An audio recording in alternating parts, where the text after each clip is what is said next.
Yinglaroy kana wishlubani aigi michenangbo la inang ditoina wakhal sida thingmangamde nungshiraroy khanalebani thamoi se nang tamangaide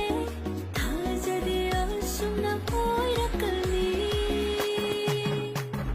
nushire magan matause